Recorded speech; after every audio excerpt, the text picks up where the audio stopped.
Hello, everybody. Welcome aboard another edition of Indiana Sports Beat Radio coming to you here on this Tuesday. Dustin Schutte with me as always. Jim Coyle here with you. Brought to you by our good friends from Armour Honda, Bloomington's number one Honda dealer. And, of course, Endeavor Hospitality, host of the Wow Club, where you can go to your Apple App Store or Google Play Store and sign up for the Wow Club today. Start earning Wow rewards.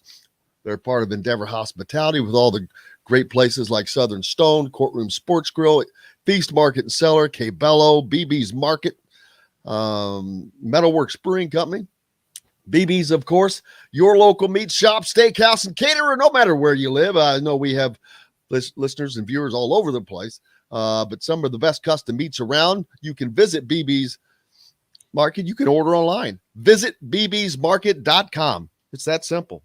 And we're going to have some fun with them as we get close to football season. JD down there. We'll see what I can go up against the chef. Dustin, you're going to have to come in, and I may need some help, man. We may have to double team that JD there. That sounds like a plan to me. It'd be a 2-on-1 matchup in the chili cook-off. I think. Whoa! I don't need any help in the chili department. Okay, let's be straight about that. All right. Some other stuff. You can do your own dadgum chili.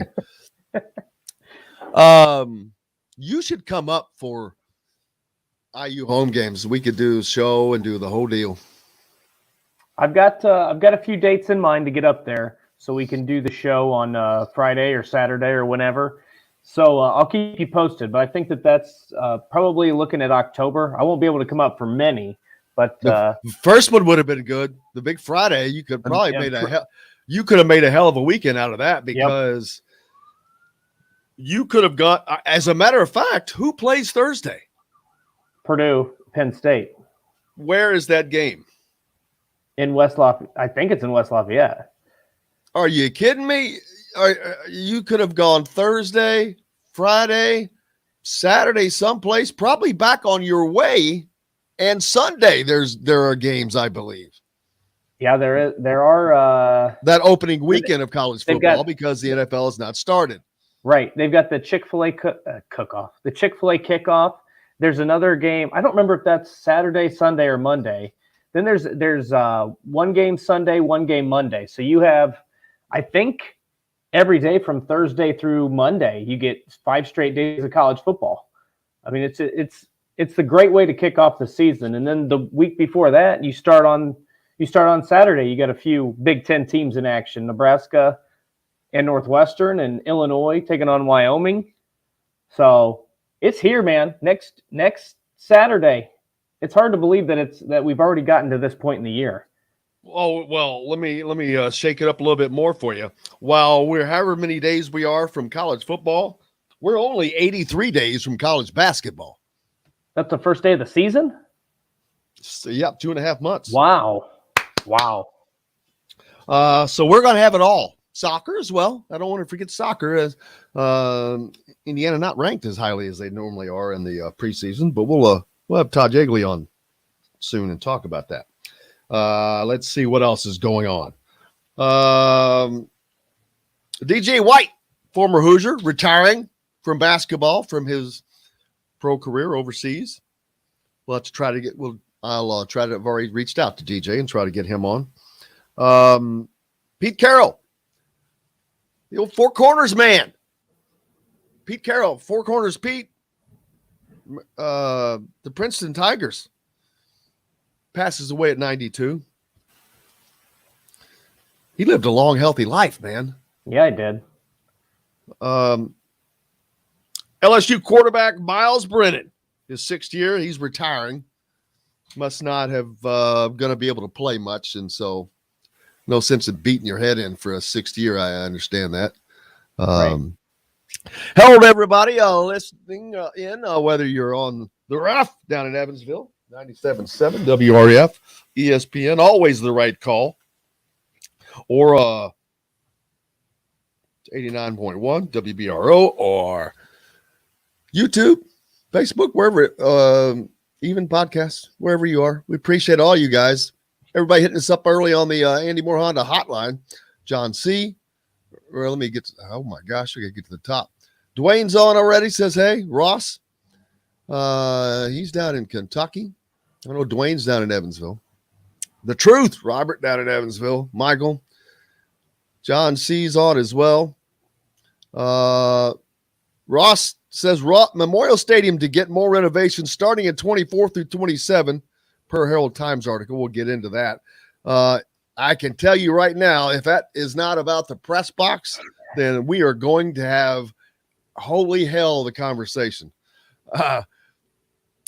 Tim's on, says Hagerstown, Indiana, one of 20 teams headed to the Little League World Series. Yep, they'll play Iowa Thursday at 3 p.m. Not good. I don't want to play an Iowa team.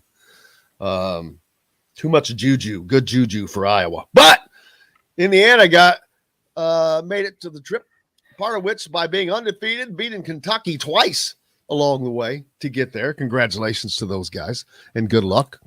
Looking forward to that. Kentucky coming back to Bloomington in 24, and I'm not sure what that's in regards to. I don't know. Yeah.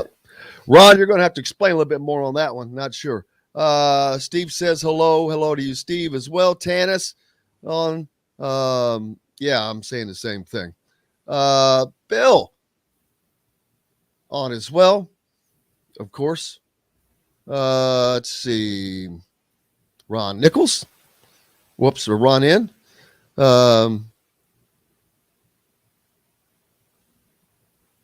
Robert down in Evansville as well. So big crowd jumping on early. Yeah.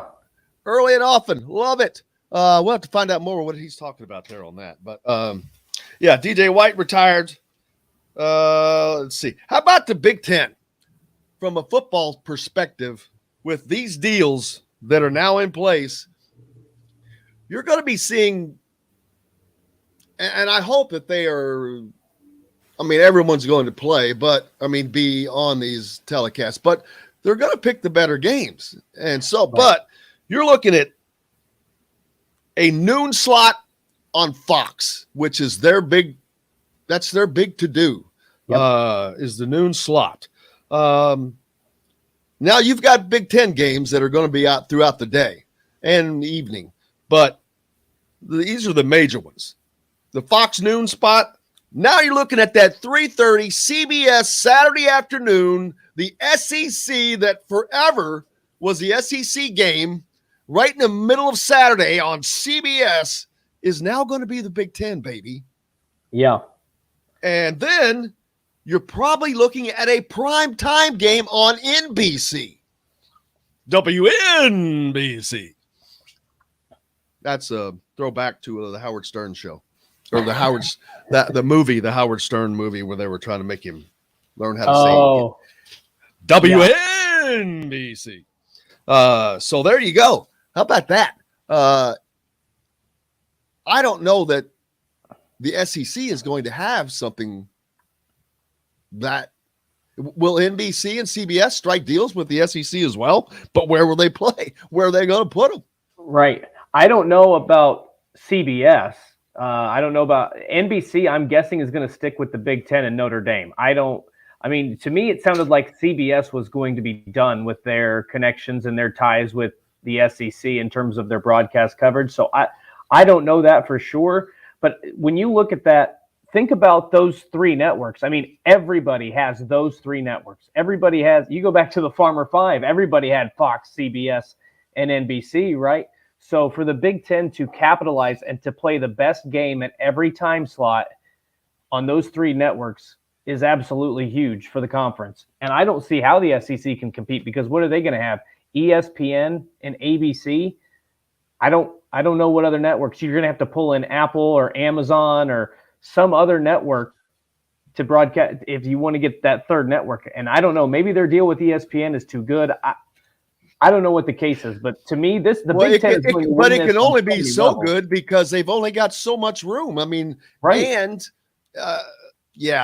I think that the Big Ten is looking like they're going to come out way ahead of the SEC, not just ahead, right, which they already were. They were already making more money. They were already doing a much, much better job. which is amazing considering the Big Ten Network was started out of scratch. Right. The SEC is a part of ESPN. They're doing that. So you got to give kudos to what the Big Ten did in that regard. But you got to go back to the previous regime, and those guys had so much vision, it was there. Right. The Big Ten has always been a leader and still is. And then now you add USC, UCLA, yada yada. It's just going to the Big Ten is they have no problems for the future. No, their future is secure. And at times, Jim Delaney caught a lot of flack for some of the things he did and said, particularly near the end of his tenure. But there may have been the best commissioner in the history of conference athletics. He might have been. And his vision, what he was able to do, launching the Big Ten Network, the way he was able to get Nebraska into the league. I don't know that Maryland and Rutgers aren't the greatest additions, but now that you see USC and UCLA joining, I mean, now it's coast to coast. And I don't know, you don't want to say that he didn't see that coming. It would have been interesting to see if Jim Delaney had the foresight to know at some point down the road we're going to hit 16 to 20 team conferences, and he wanted to pluck those East Coast teams because he thought that there was a chance down the road to add some Pac-12, or if it was just a move just to get into those New York and Washington, D.C. markets. I mean, I don't know. I don't think you can say one way or another without talking to him, because probably nobody would have thought about the Big Ten Network before he did, and it becoming such a profitable entity, and in terms of getting everybody exposure and the payouts for every school.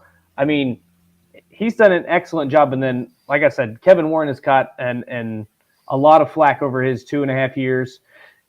But this time he's done a great job with securing this television deal. Okay. You don't think so? Well, do you think that someone else would not have secured this television deal with what they have? They're not securing this deal, first of all. Fox is doing this whole thing. Right. Because Fox is going to benefit, because they know. So Fox is ramrodding the entire negotiations. There was never going to be a scenario where Fox was not the lead broadcaster of the Big Ten. Right. That was not going to be the case. CBS, NBC, ESPN, no one was ever going to be the lead broadcaster of the Big Ten other than Fox, because they own 61% of the Big Ten network. Mm-hmm. So and they were leading the negotiations for the Big Ten. It wasn't Kevin Warren, it was Fox. And I give Fox the credit for doing it. But he's at the head of the deal, so he gets credit for not screwing it up. And I think it was very fortuitous that USC and UCLA dropped into his lap, because that's not something that they would have gone out seeking, nor would maybe anybody else for that matter. I don't know. Right. I think the thing you can give him credit for is a lot of people probably would have fallen in love with ESPN and been afraid to separate themselves from that entity. But I think he recognized the fact that you don't have to play on ESPN anymore. You don't have to be on SportsCenter anymore in order to get that sort of exposure that you used to. You used to have to be on ESPN. That used to be the big time network. And it still is. It's still the sports leader, but you can get you can get your sports, consume them through so many networks. You can consume your highlights through social media. There's just so many different avenues. So I think there could have been some hiccups along the way if a commissioner wanted to come in and wanted to have those ties to ESPN, whereas Kevin Warren said, we don't have to have you as a partner. We'll go out and we'll find the highest bidder. There you go. We've got baseball to talk about. See who's doing what. Milwaukee and St. Louis in a tight race. Milwaukee's out in Los Angeles playing the Dodgers. Good luck to them. Who have won 8 more games than the Yankees. Yeah. They've already won 80 games. The Yankees have fallen on hard times too recently. Yes, they have. They lost again. They've won 2 out of their last 10. And it's probably somewhere like 4 out of the last 14 or 15. They have not been good since the All-Star break. Still have a 10-game lead on Tampa Bay and the Blue Jays. So they're fine. I don't think they could even collapse that much. We got lots more coming up here on Indiana Sports Beat Radio. Oh, Dustin Schutte with me as always. Mike DeCourcy is going to join us. Chronic Hoosier later. Brought to you by our friends at BB's Market, part of the WOW Club. Make sure you go to your Apple App Store or Google Play Store and sign up. Start earning WOW rewards today. Or visit bbsmarket.com because they're your local meat shop, steakhouse, caterer, no matter where you live. You can order online from wherever, and we'll get it sent to you. Back with more right after this. All right, 3 minutes. So right at 19. Good morning, Mike. Good morning, John. Dustin. Hello, Mike. Hey, Jim. How you doing? Great, sir. Cool. Good morning. I'm going. So it'll still, even though I can hear you, Mike, even like I sent that email earlier, it'll still sound weird when we come back from break because I don't have any audio that works for me right now, unfortunately. Okay. My whole setup is a disaster at the moment, and I have no idea why. Oh, what's new with you, Mike? Oh, just coming along. I've got a column this morning coming out on Greg Sankey talking about expanding the NCAA field, which I think is stupid. His reasoning was pathetic. It's so funny. The SEC, I'm like going, well, of course, because you all are not very good in basketball as a conference, so you want more teams. But yet, where are they on the football expansion? Right, exactly. That's the hilarious thing. He's worried about this. He's worried about the 69th basketball team, and we can't get the 5th college football team on the field. Yeah. Exactly. Yeah, I saw that. Let's see.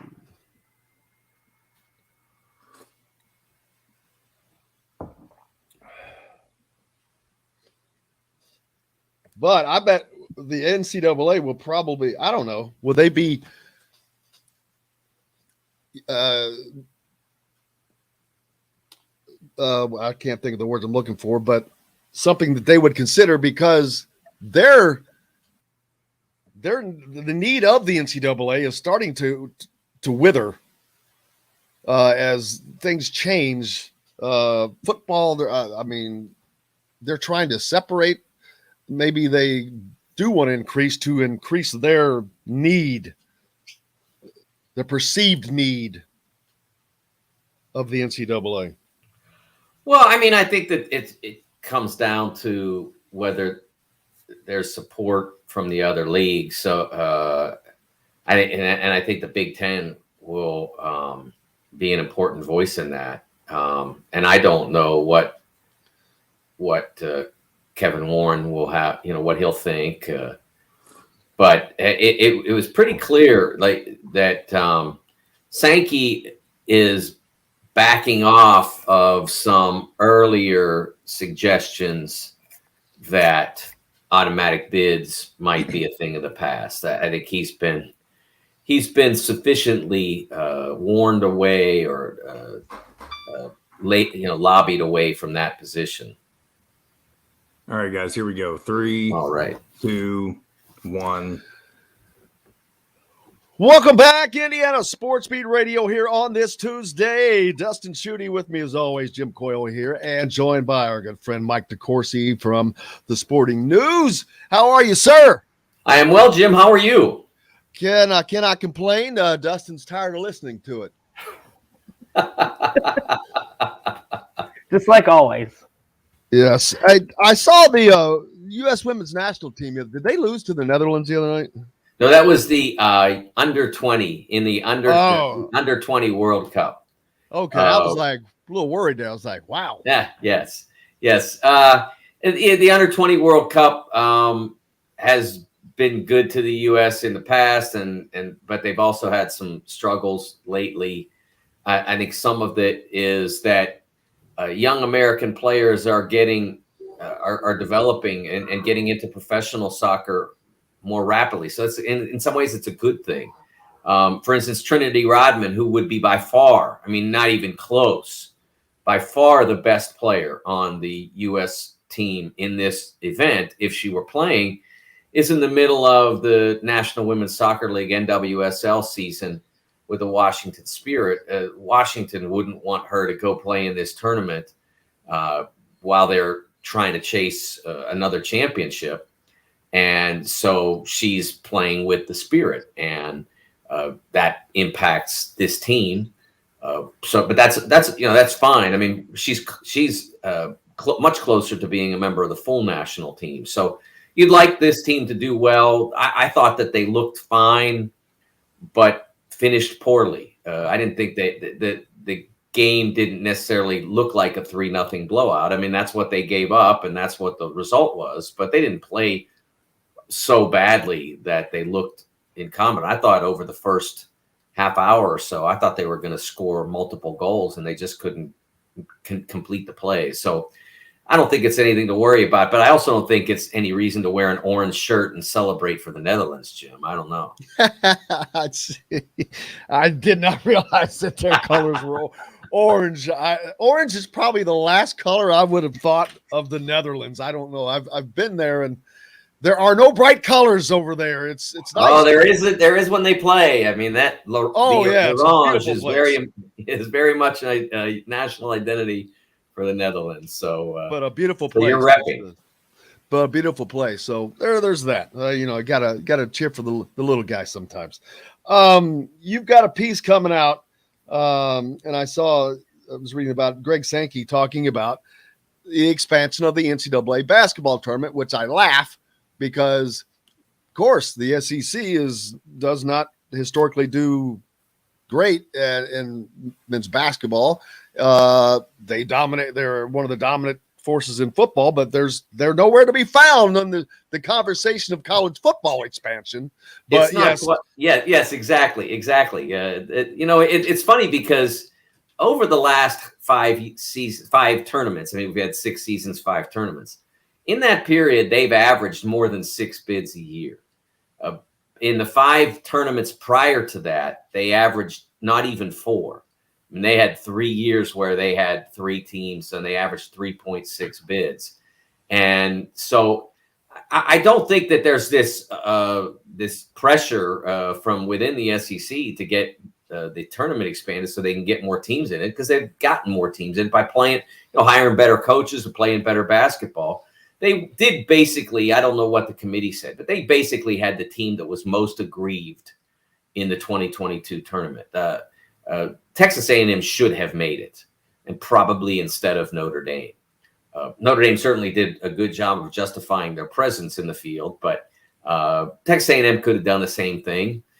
They should have probably been in it, but it was only Texas A&M's fault that they weren't. I mean, they lost 9 out of 10 games in February, early March of last year. So no one else to blame for that. But what bothered me about the interview he did with Pat Forty of Sports Illustrated was that he suggested that because Ole Miss won the College World Series in baseball, and they were basically the last team in the field, well, then that maybe extrapolates to basketball, and maybe we're missing a potential champion by leaving out number 69, 70, 71. It's garbage. There's nothing to support that, and it's preposterous. It's almost offensive to use another sport to justify your beliefs about this sport. I mean, for instance, if you take in Major League Baseball, I mean, you can have the worst team in Major League Baseball go out and take a couple of games against the best team. It wouldn't be a surprise at all. That's baseball. But if you had, the worst team in Division I basketball go up against Kansas, they're not ever going to win. I mean, number 358 is never beating Kansas. So there's just you can't extrapolate those things. You can't intertwine them. And he did. And I thought that was really a problematic defense. There's really no good justification for expanding the tournament. You can say that as we sit here today, based on what we're seeing with NFL television rights, what we're seeing with the conference college sports rights, both SEC and Big Ten, you can say that the NCAA has undervalued its tournament. When they re-upped for the most recent extension, and I'm not exactly sure when that was, but when I think it was about 6 or 7 years ago, when Mark Emmert decided to re-up and take the security of extending the deal with Turner and CBS instead of waiting and to go into this market, I mean, it was a miscalculation, and it's going to cost the NCAA members multiple hundreds of thousands of dollars to have done so. They get the security of knowing they're going to get $1 billion a year or more starting in 2025, but the number barely escalates from 25 until 32 when the contract runs out. It barely moves. So you can say the tournament's undervalued at 68. Show me how having 80 teams would increase its value. How does it increase the value? Or do you think we're really clamoring for more first 4 games? They're the lowest rated team. They're the lowest rated games of the tournament. And what it would do if we did that it would turn down the volume, so to speak, on the games in March that really matter towards selection. Butler, anybody who follows Big East, Butler versus Xavier on the first full day of the Big East tournament last year. Xavier at one point last year looked like an NCAA tournament lock, then had an absolute collapse through February. He goes into the Big East tournament with a game against a poor Butler team and can't afford another bad loss. And maybe beating Butler doesn't lock it up, but it gives you a real chance to be included. And maybe it would have been enough. So they went out against Butler, and it was a phenomenal game. Butler played the best basketball they played all year. And Xavier went, toward the end, went toe to toe. It was a great game, and everybody in the gym knew what it meant. Everybody knew, including the players on the floor, the coaches. Everybody knew what it meant, and so it mattered. I remember in 2018, Nebraska came into the Big Ten tournament without having accomplished enough against quality teams. That was partly on the Big Ten not having a good enough year, partly on their schedule kind of really being imbalanced against them. The other NCAA tournament teams from the league, they played 4 of them. There were 4 that year, and they had 5 total games against them, and 4 of them were on the road. And so they didn't do well, and they didn't win in the non-conference. They had Kansas on the ropes, let them get off.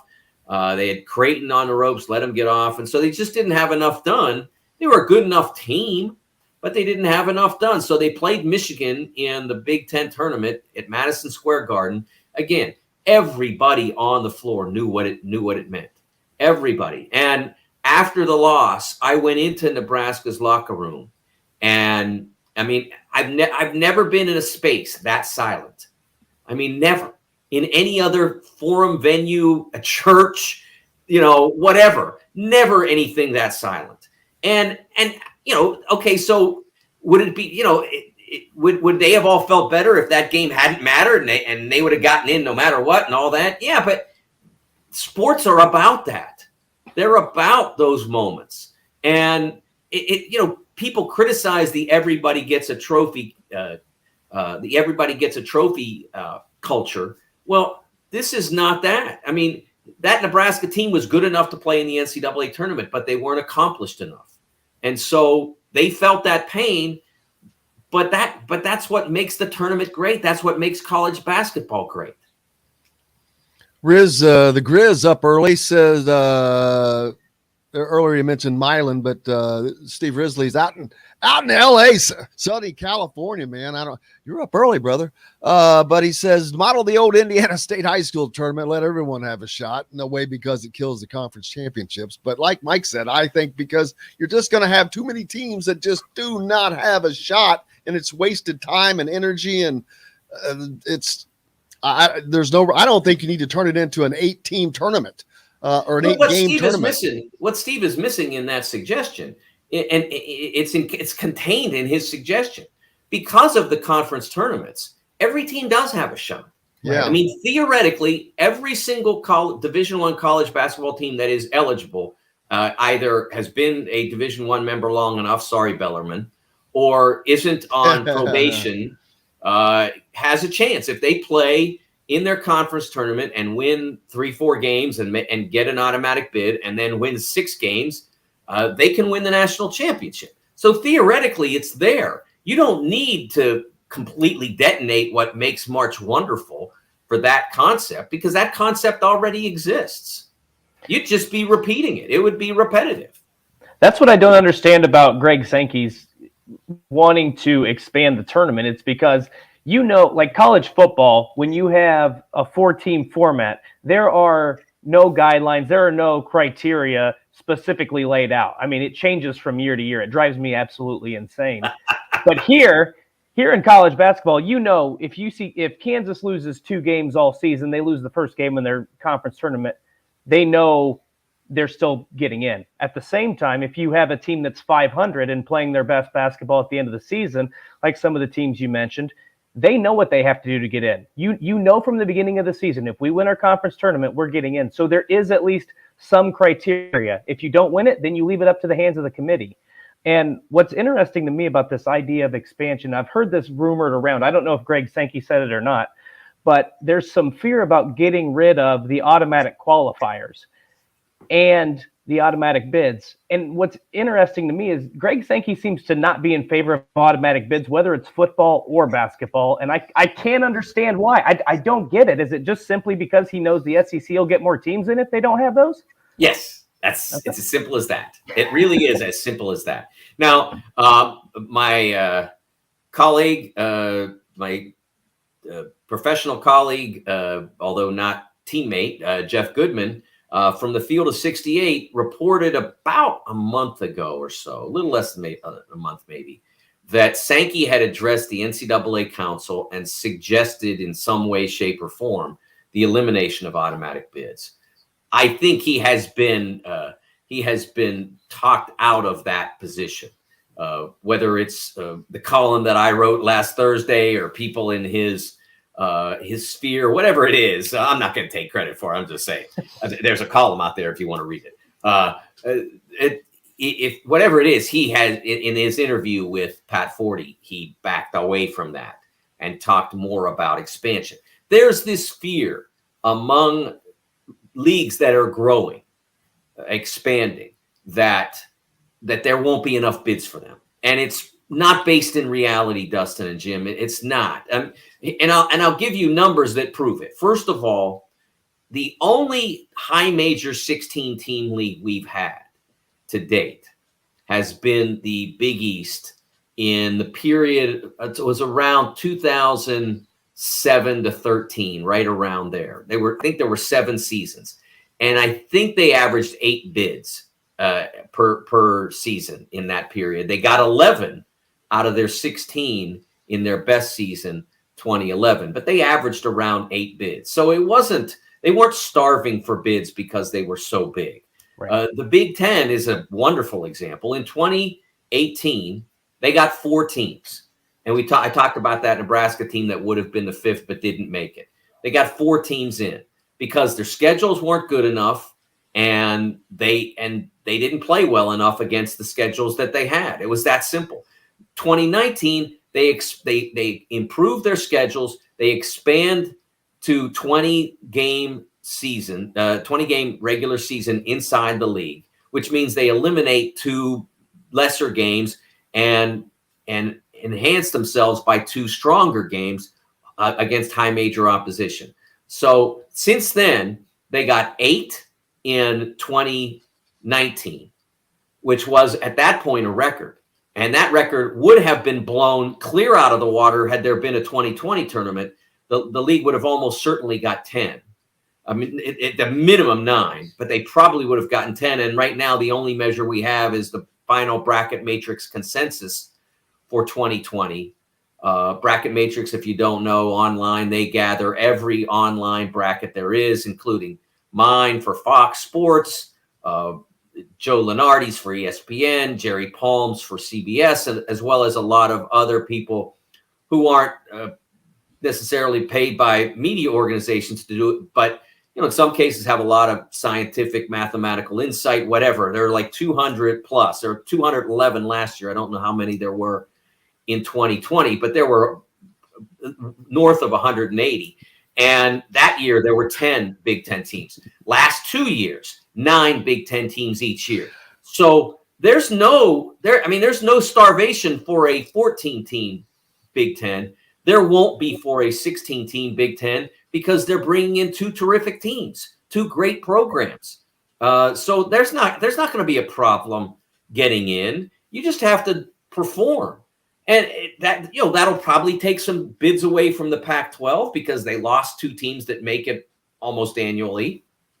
And so it gets redistributed upwards, so to speak. So the SEC's concern about getting bids isn't justified. In 2000, the period from 2012 to 16, okay, they had 14 teams. They were getting a little more than 3 a year. I think 3.6 in that period.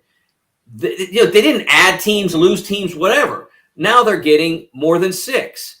It's why? Better schedules, better basketball. They hired Dan Leibovitz to run their basketball operation. They hired former Big East commissioner Mike Tranghese as a consultant. The 2 of them helped put together a plan to make the league better. The schools hired better coaches, so they're getting more bids.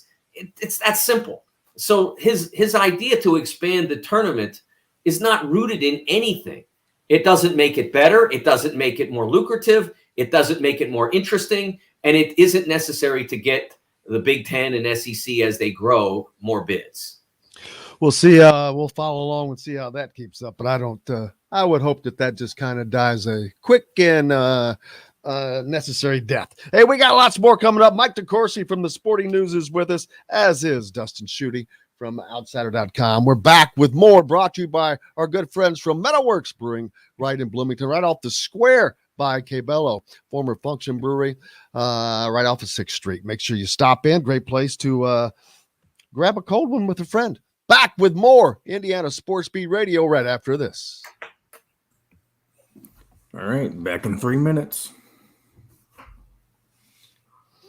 Riz the Grizz up early, baby. Who is this? Oh, Steve Risley. Nice. Yeah. NCAA champion Steve Risley. Remember we had him on with Charlie Miller. He was showing off his championship ring. Oh, yeah. I wanted to make sure Charlie saw that. Oh, man. All right. Let's see. Oh, man.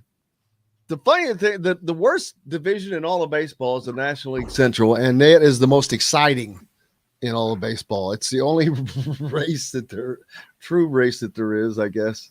Well, it's probably not true. There's probably a couple teams fighting to get in for a wild card spot. The White Sox. Did you see that photo, Mike, with the kid who had the shirt that said "Sell the team" and he took a photo with the owner of the Pittsburgh Pirates? Oh yeah, I did see that. Yes. I think he unbuttoned it after, and I'm not sure that the owner ever even saw it until the picture got posted. He tried to look and see what it said, but I don't know if he caught it in time. So funny. Obviously, he did not. Someone should do that to the Castellinis. Yeah, it doesn't matter. They'll sell it to somebody else that'll look at the numbers and say, you know what, the smart thing to do is to not pay our players and make a bunch of money because we're not winning this thing. I mean, the baseball economics are so broken. Look at the standings and see how broken they are. L.A., New York, L.A. I mean, it's just ridiculous. Yep. New York. The only one is the oddity is the Cubs. Why do the Cubs not have that same big town? Because they're they're the third largest city in America. The Cubs should have more than anybody but the Dodgers and the Yankees. I mean, they should be number 3 in that. And so, who knows how badly do you have to be run to be not be owning this division? Yeah. That and of all divisions, that division. Jeez. Yeah, that's what I'm saying. I mean, they're in the perfect division to clean house, and they can't even, and they can't even barely stay ahead of the Reds. Holy smokes. The Nationals are 36.5 games back.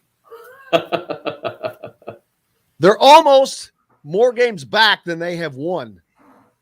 The Nationals did do me the service, though, of defeating the Dodgers in a late July series, which perfectly fed into that column that I just finished. So I am indebted to them. Well, the Dodgers are not helping the Brewers right now. They beat them. They're helping the Cardinals. Yeah. Well, whoever plays the Dodgers is in trouble right now. After that series that I mentioned in late July, the Dodgers went out and won like 8 in a row. So, all right, guys, here we go. 3, 2, 1.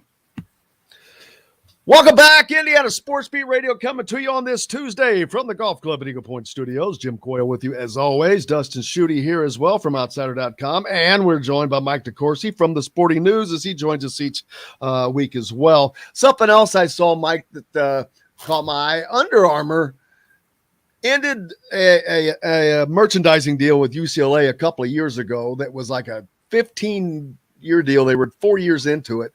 And finally, I think that was finally settled, and Under Armour had to pay them a pretty good chunk of change.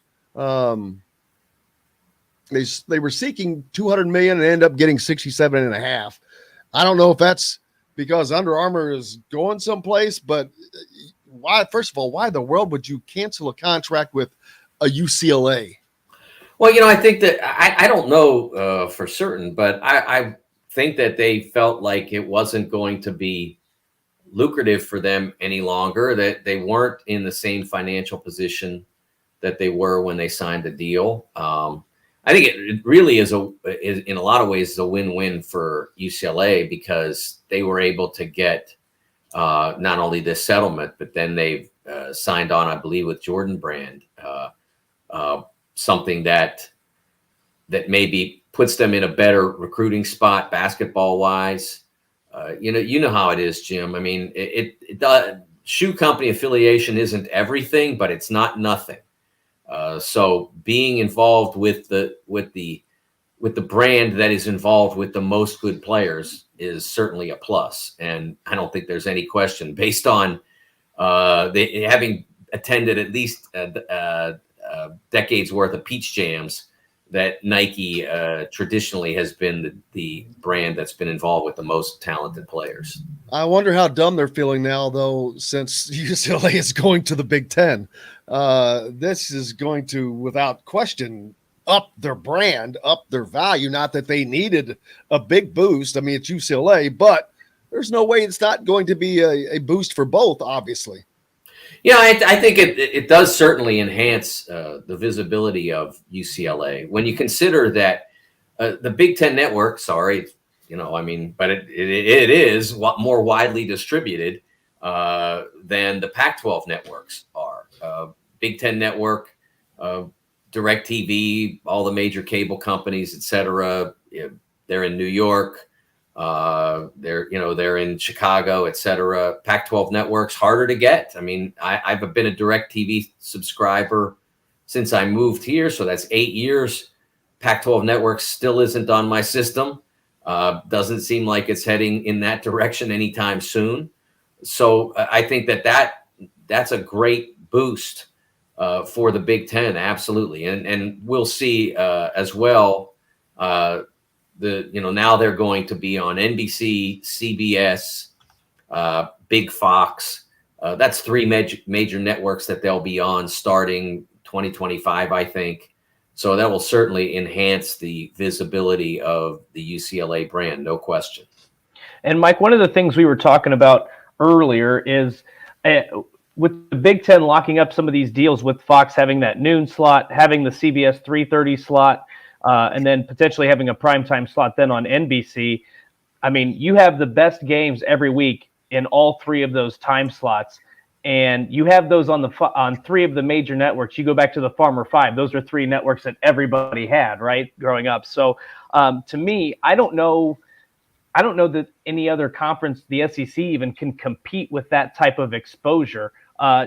Is that a fair assessment, or do you think that the ESPN deal and some of the other things that the SEC will work on can compete with what the Big Ten has done over the last couple months? Well, the ESPN has the ability to go across multiple networks, although not as many. I mean, the ESPN is the largest cable channel. I don't think its penetration is at the same degree as any of the over-the-air networks, though. They've got one. They've got ABC.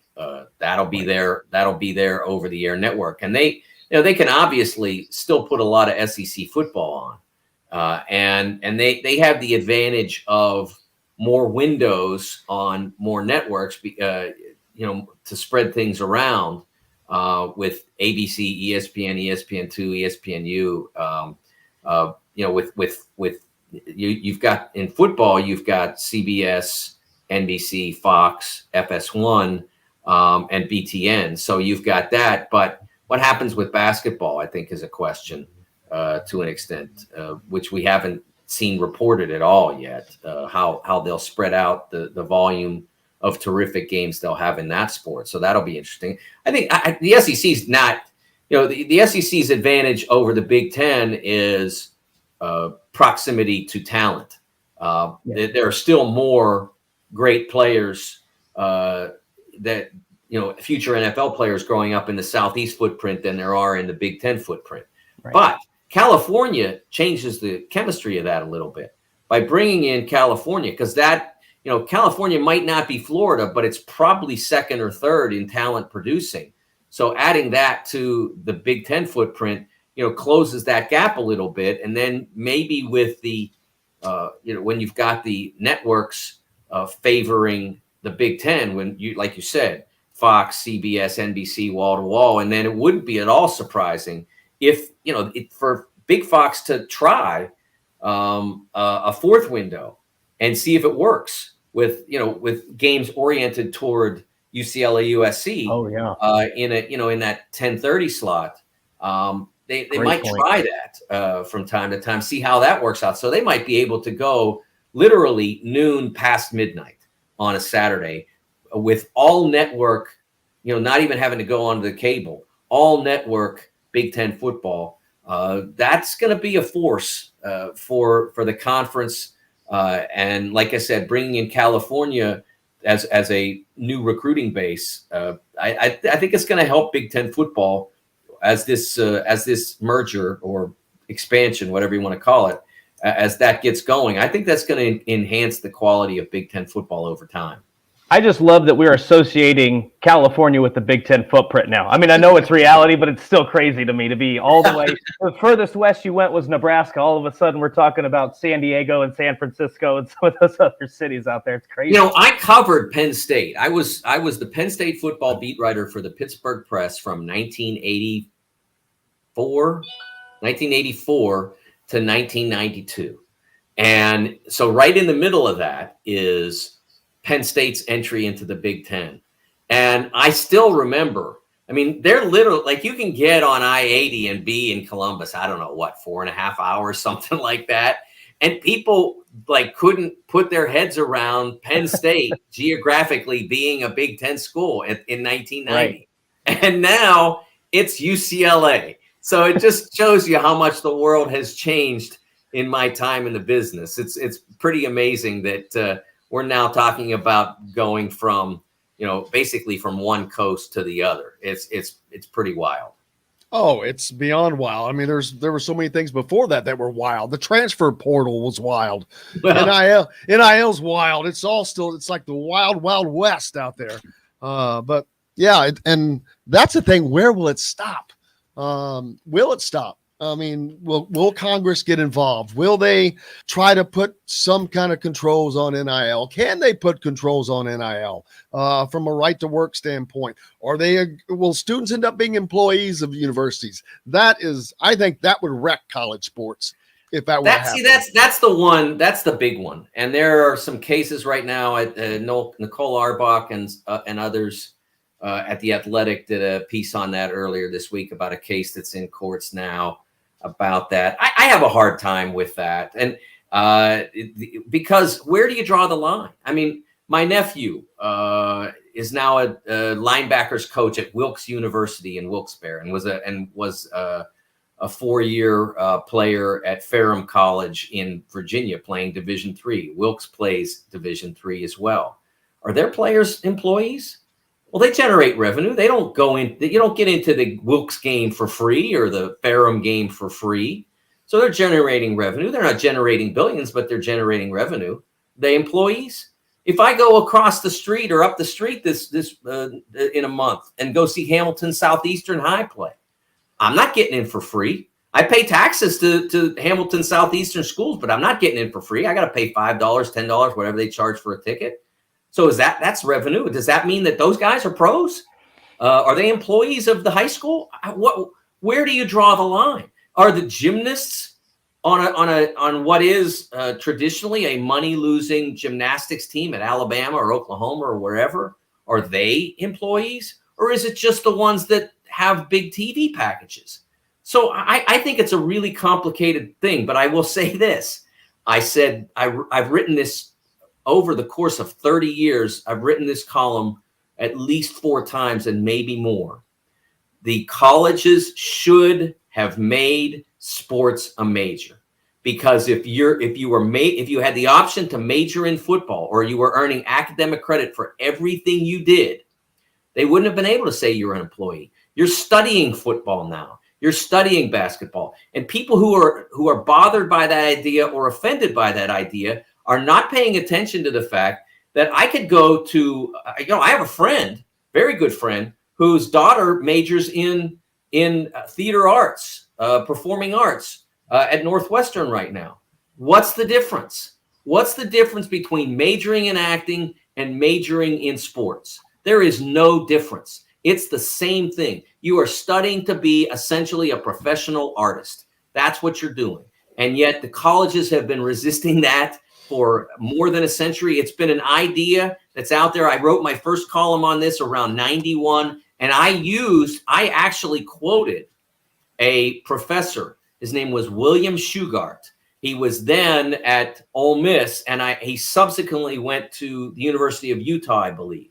And it was I came across his thoughts somewhere, I don't remember, and wrote a column about it. And so it wasn't even my idea. So this idea has been out there for at least 30 years or longer, and they've resisted it. But think about how all those questions that we're talking about now would have been mitigated. The employee thing would have been detonated if they were all out there majoring in their sports. It's just like when I used to walk out of the Shoemaker Center when I covered the Cincinnati Bearcats, and I'd pass the music building and I'd hear musicians in that building. Cincinnati is a great college of theater arts. They call it the CCM.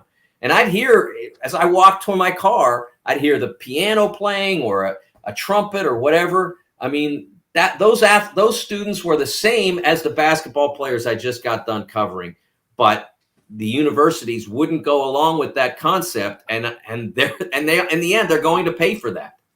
What's interesting too that you mentioned that with the entertainment and the arts and theater is that I went to, and this just reminded me of it, is that I went to Manchester, what's now University, near Fort Wayne in Indiana, and there was a coaching minor. So you wouldn't have to make that big of a leap from a coaching minor to a sports or coaching major, in my opinion. That's something I've never thought of, but it just now registered to me that it's entirely possible, or it was entirely possible. I don't know about now, but I'm not sure if this is still true, but it was at one point and may still be. You could major in becoming a golf pro at Mississippi State at one point. Course management, turf management, all that stuff. Yep. You could do that. So why is this such a hard hurdle for colleges and universities? I don't know. And I'm not saying everybody would have to, right? But if you didn't, you'd compete with everybody who was. I don't know why they were so averse to it. and so resistant to it and so insistent that it's a extracurricular activity. I will tell you this. I once had an exchange with a professor who I believe was at the University of Oregon and was deeply involved with the activist faculty members called the Drake Group, who are active in pushing back on a lot of what happens in college sports. And I pointed out my case to him. Why not? Why not? And what's the difference between the theater major or dance major and the athlete? And his response was, and you'll love this, his response was, because the athletes in dance or theater are learning to express themselves, the basketball player is just playing a game. Think about that. How about that? That's what that person thought of an athlete, was they're just playing a game. So, and I once wrote this in one of those columns that I mentioned. I said, here's the difference between a dancer and a basketball player. To be a great dancer, you have to listen to what your choreographer says and go from point A to point B to point C. That's what you're instructed to do. Go from point A to point B to point C. In basketball, you have to go from point A to point B to point C while someone tries to stop you. That's the difference. It's harder. Yeah. And not to mention these. Can you imagine? Oh, you imagine sitting out there, someone doing a pirouette with a pick coming and calling out, pick, calling out the picks, baby. It reminds me of that scene in the Mighty Ducks where they have the figure. I can't remember his name, but they have the figure skater, and he just tries to throw everybody off, but he can't stop skating, so he always just wrecks into the wall. That's the image that pops into my head. I'm trying to do that on the basketball court. Oh man, what a fun time, Mike. What's coming up next for you, man? Yeah. As we discussed, I sort of unveiled some of what I wrote, but later. This morning, I think, the column that I wrote about in reaction to Greg Sankey's suggestion that the tournament should be larger, the interview he did with Pat Forty that appeared on Friday. So I've got a response to that. My second column about the status of the NCAA tournament in a week, which suggests to me that basketball season must be right around the corner. It is exactly 82 days, 3 days, Mike. It's 83 days until college basketball. Go. I just happened to see that earlier. Hey, make sure you give Mike a follow if you're not already, which you're crazy if you're not, and be a subscriber to the Sporting News for complete and great coverage of all sports across the board, baby. Mike, can't thank you enough. Thanks, guys. Thanks, Jim. Thanks, Dustin. The great Mike DeCourcy joining us here on Indiana Sports Beat Radio. Plenty more coming up. Brought to you by our good friends from Barbara Pop Real Estate Services, located in southern Indiana, covering Louisville, Floyd, Clark, Harrison counties down there for 3 decades. They will get you exactly into the home that you want. Reach out to Matt Lincoln, Matt at barbarapop.com. And if you're in the Indianapolis area, I may have forgot to hit up our good friend Cheryl Sizemore for the Indy area. Remax Realty, Cheryl Sizemore has been serving that area for 2 decades, and that could be the difference between you getting the home you want and not. Reach out to her, Cheryl at IndyHomePros.com. We're back with more Indiana Sports Beat Radio right after this. All right. 3 minutes. Boy, it's weird not hearing the commercials, man. I know. Well, that's the goal, to get that fixed tonight. So I know. I would write down whatever the settings are too. Oh, trust me. That's why it took us so long last night, because I was going through everything that I already had set the way that it was, and that's why we couldn't figure it out. Nothing was out of place.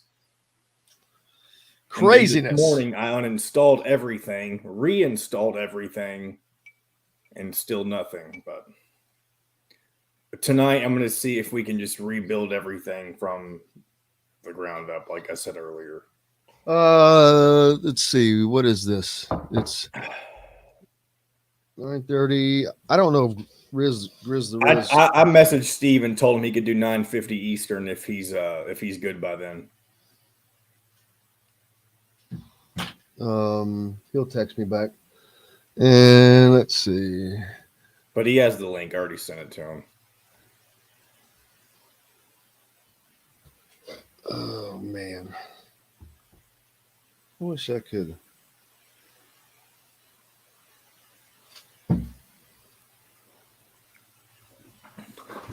would love if I could find a way that I could just eliminate the use of recording through Spreaker and OBS altogether. There has to be. Because it seems like I've thought about this before. It just feels like we're going through too many outlets to make it feels like we're making it way more complicated than it needs to be. Yeah, I'll tell you who we need to get to, our boy Mason. Oh, What about I'll Mason? talk to him. I'll ask him. He may have better grip on that. We just need to do a little research on that.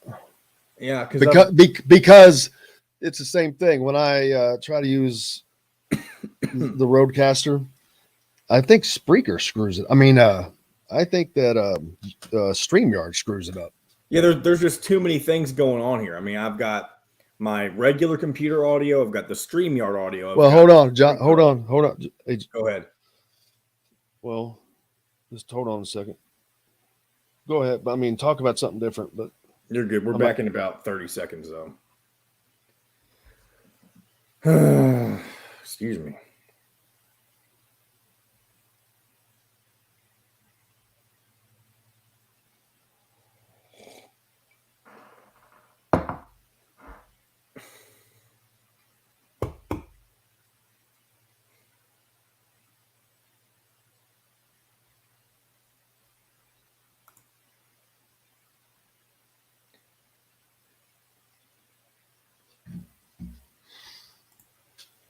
Dustin looks like he's just in a hotel room kicking back. You ready? We're coming back. All right. I am. 2, 1. Welcome back, Indiana Sports Beat Radio, coming to you here on this Tuesday. Jim Coyle with you as always. Dustin Schutte from Outsider.com as well. Just finished up with Mike DeCourcy, Chronic Hoosier, usually with us this time. He can't make it this week. Busy man. We'll give him back with him next week. But some great conversations with Mike there about all kinds of stuff. I meant to ask him about the beef between John Calipari and Mark Stoops at Kentucky, how that it just cracked me up. But to me, it just shows John Calipari is just lost in his own bubble, which I already knew that, or I already expressed that I thought that. But he is lost within his own bubble within the Kentucky bubble. So yeah, that's like Archie Miller without the success. Right. But Calipari, you don't like to see that kind of infighting, obviously, but at least Calipari has some backing. I mean, he has some credential to be able to do that.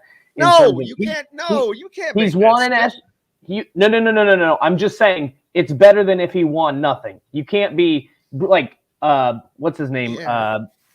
Gillespie. Billy Gillespie. Yeah, but it doesn't matter. But it doesn't matter to me what he's won. The fact that you are dissing your own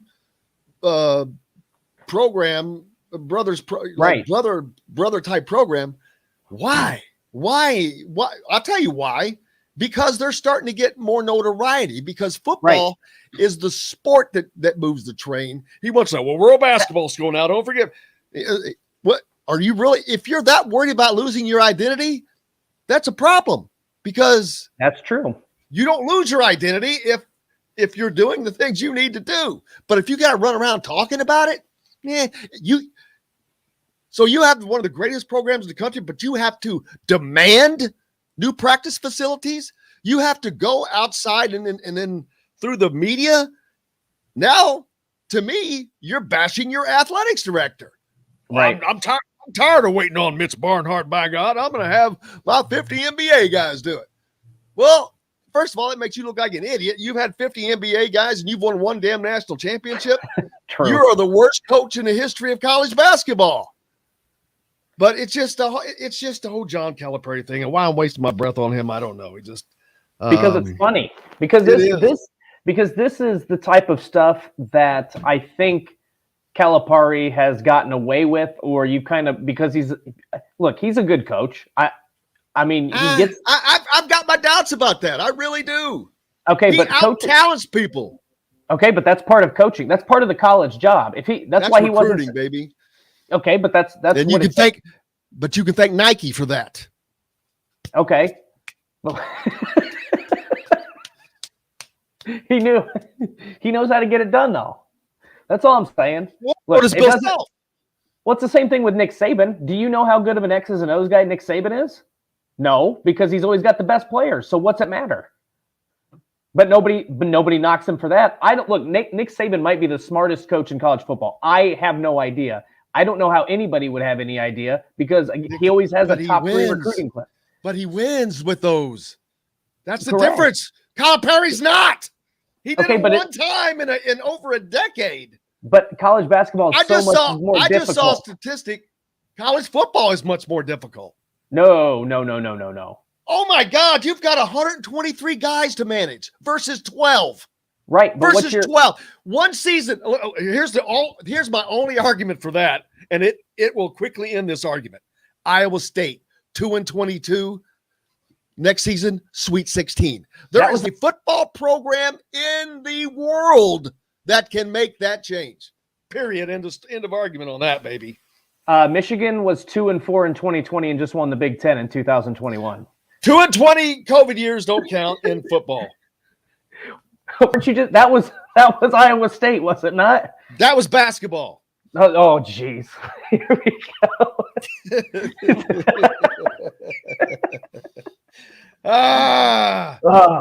Gotta milk it, baby. There you go. Milk it.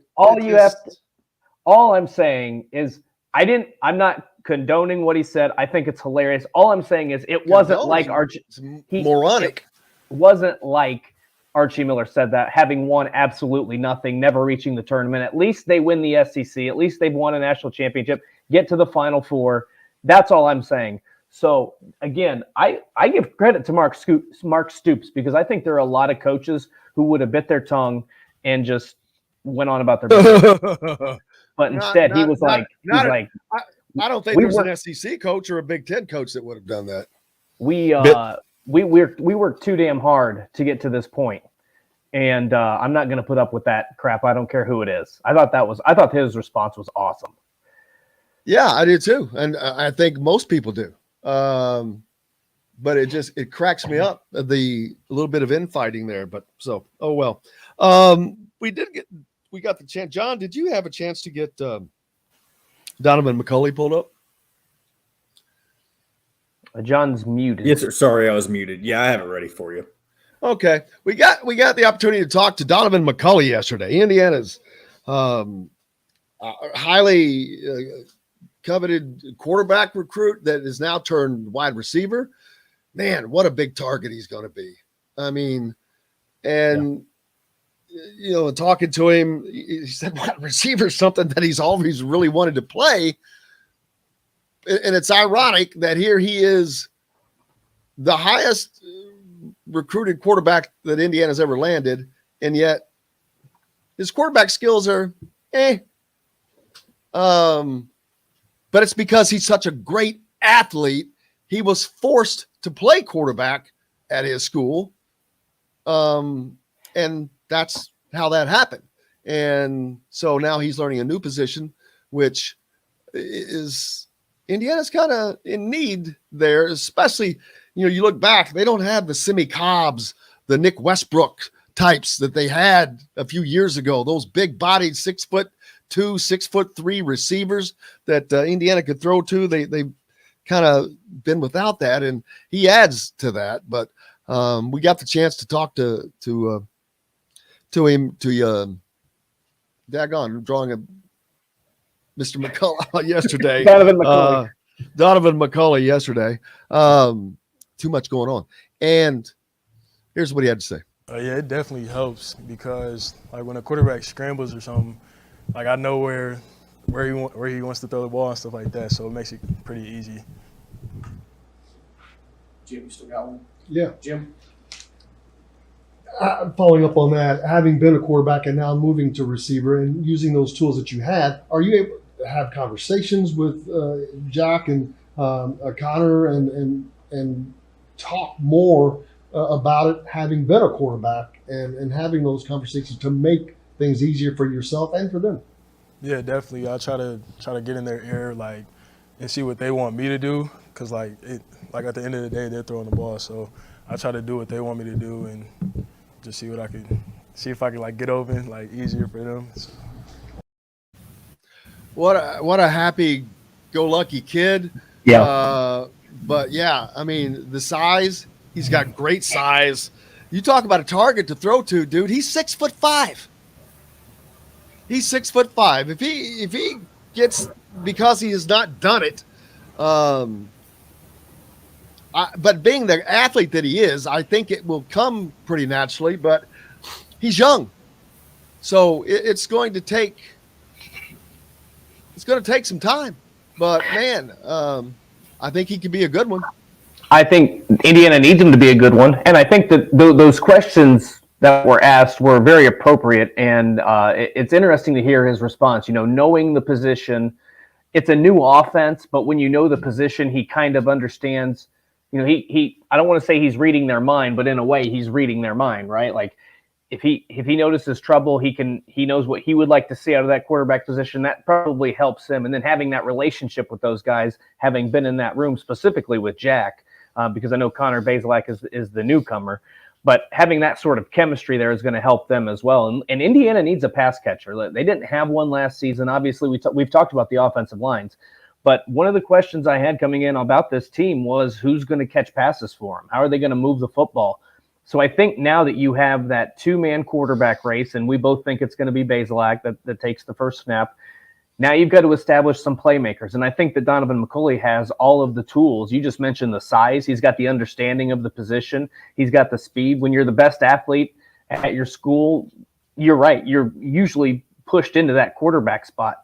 So it's going to be interesting to see what he can do in space now that he's not the guy under center or having to wait his turn. I think because of Indiana's lack of depth at wide receiver and lack of overall talent at that position, I think that he has a chance to make a real impact very quickly. So I'm curious to see what he does, how they use him, how they incorporate him. I think he'll be one of those guys, that he could potentially be a Watt Fillier type player, a guy who a quick screen pass and he's able to pick up. That's DJ Matthews, baby. DJ Matthews, but he could still be in some sort of similar role. I don't know. It's going to be hard for him, I think. Now, I don't know. To me, it would be hard to make that shift from quarterback to wide receiver and be the team's deep threat. Usually that takes a little bit more time. So maybe they have two of those guys. We'll see what happens. But no doubt in my mind that Indiana now has a little bit more comfort at the receiver position with him in that room, because I think he's over. Last year, I thought they were going to use him in multiple. I thought they might use him in the running game, in the passing game, and at quarterback at times. They didn't do that. They didn't. So we'll see. I think I'm optimistic about what he can do offensively now that he's in a new position. Gino up with us out in Gilbert, Arizona, listening. How you doing, brother? Appreciate you. How you been? It's been a minute to see that Paisley wait. Oh yeah, Paisley waiting for the tickets to be released. Does that mean you've heard something? Because I've been checking. So if that is the case, please let me know. Let us know. We'll get on that. He's talking about the Indiana-Arizona game tickets, December 10th out at the MGM Grand Garden Arena. That'll be taking place out there. The week before, Indiana then travels to Lawrence, Kansas, or the week after that, Indiana will then travel to Lawrence, Kansas to take on the Jayhawks. But, yeah, I've been looking to see when those tickets might be going on sale. So, Gino, if you know anything, baby, let us know. Let's see. What did I just see? Another one. Justin asked, could he be another Randall L? No. I mean, no. He's too big to be a Randall L, I think. 6'5". I don't know that quarterback is his position per se, but we may see some wildcat things from him. But but when you put the effort into becoming a receiver, that's going to take a lot of effort. He's never played that position. So now he's doing it at the Division I Big Ten level. He's got a lot of learning to do, a lot of studying to do, and that does not allow time to be farting around. You can't be half in and half out. You can't be half a quarterback, half a receiver. He has to learn this new position and learn it well. Matt points out that AJ Barner put on 60 pounds, I guess he's talking about. So there you go. I think he's talking about Donovan McCully. He's got a tight end type of height, and he's put on 60 pounds. Yeah, and which is gigantic. 60 Yeah. pounds on that frame. I mean, think about that. And there's no fat there. That's all muscle. Oh, and now you get out there, you have a wide receiver that is 6'5", strong as hell, and Yep. if he has good hands, bam.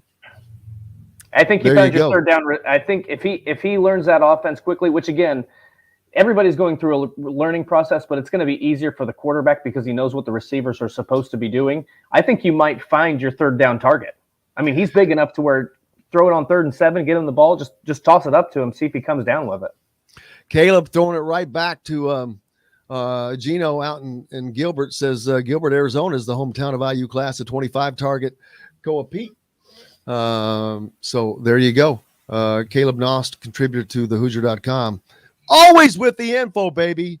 Let's see. What it could have been a coach in place. Yeah, that's no point in doing that. So we got that. Lots of good stuff coming up, man. Football, basketball is only 82 days away. Football is what, 20?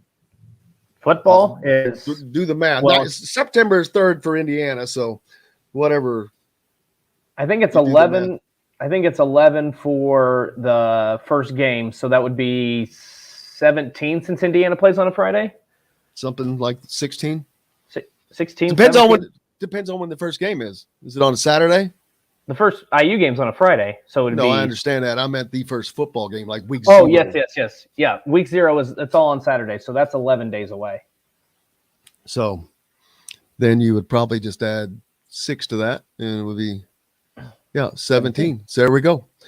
We're getting close, man. You are so smart. This is not just got- a hat rack, my friends. I'm telling you, man, you just amaze me. Stop. Nothing ceases to amaze me anymore. Hey, we've got lots more coming up. Indiana Sports Beat, of course, brought to you by our good friends from Courtroom Sports Grill down in Bedford. Courtroom is a great place to catch a game, have a meal, have lunch with friends. Stop by there in Bedford, all part of the WOW Club and Endeavor Hospitality. Go to your Apple App Store, Google Play Store, and start earning WOW awards today from all these great places. Support WOW Club. They are a supporter of IU Athletics and Indiana Sports Beat Radio. Brought to you back with more right after this. All right.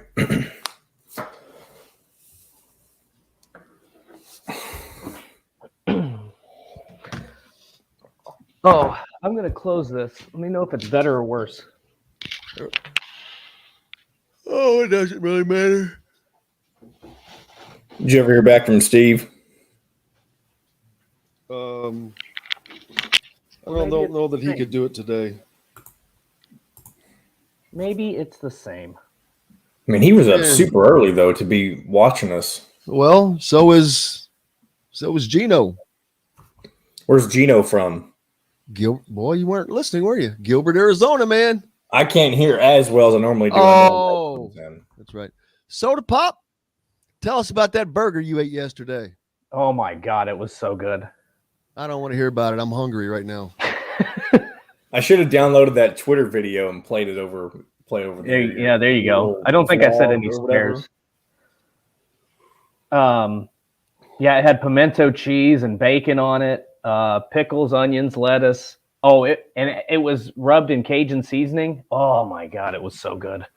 What in the hell are we talking about here? First of all, you started off with pimento cheese where you lost me. You don't like pimento cheese? Why would I like pimento cheese? Oh my God. You all both dislike and like things that the other person doesn't. What Seems is like there to it's like possible. about pimento cheese? Which one of you all likes mushrooms and the other doesn't? Jim loves mushrooms. I think they're nasty. Pimento cheese is amazing. You ever had it the was- pimento cheese chicken biscuit from Bojangles? Oh, no, I have not. I've had plenty of things with pimento cheese on it, but Well, Five Lefts likes it. yeah, I went to Sanford Stadium yesterday. Went to Creature Comforts. I only ate at one spot because that burger filled me up. So I didn't have any dinner. I walked 7 miles. Almost lost my lunch because it was 90 degrees and I decided to walk 2 That miles. just sounds horrendous. Poor decision making on my part. I should have come back for a rest. It's like swimming. Yeah. Should have come back for a little nap. Nappy poo. Let's put him down for a little nap. Let's see. I posted a picture of it, John, if you want to show that. Not the video. There's an actual just picture of the burger. Is it on your Twitter? Yep. All right, I'll get it here and I'll text you, Dustin, when I have it. And if you want to introduce it, I'll pull it up. All right, you boys ready to come back from breaky poo? Yep. All right, here we go. 3, 2, 1.